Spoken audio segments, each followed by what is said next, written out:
Hi, this is Mrs. Villette, and I'm back with the second part of this first page of the notes. We were talking about function algebra, and now in example 2, we just need to find the domains of each of the functions from example 1. And this will be pretty quick.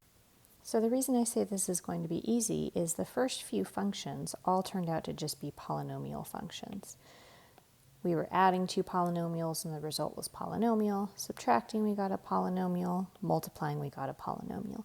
The only one that's a little bit complicated is when we are dividing. So let's just write down our domain for our polynomial functions.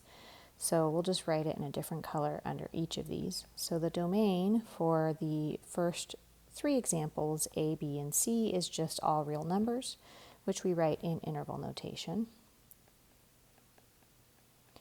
Now, if you recall in the last example, this was our polynomial division example. We were dividing two polynomials, and the domain could always be found from the beginning just by looking at whatever makes the denominator not equal to 0.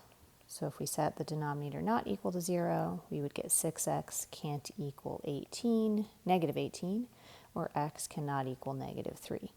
So that means our domain, if we write it in interval notation, goes from negative infinity to negative 3, and then from negative 3 until infinity.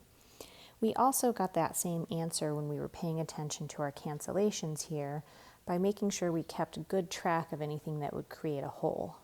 Remember that a polynomial function divided by another polynomial function creates a rational function, and rational functions are going to have issues with their domain anytime the denominator is 0. In this particular case, since it was a 0 in the numerator and the denominator, that would create a hole rather than an asymptote. Now, the other way that we could have written this domain is in set builder notation. We could have said it's the set of x such that x does not equal negative 3. Just make sure you follow directions on how the domain is supposed to be written and choose one or the other of those two answers. So that is how we find domain, just the same way we've been finding domain all up until this point. We will start to get some more complications when we get to logarithms, but for right now, for domain, we're just looking at can't divide by 0, and we can't take even roots of negative numbers.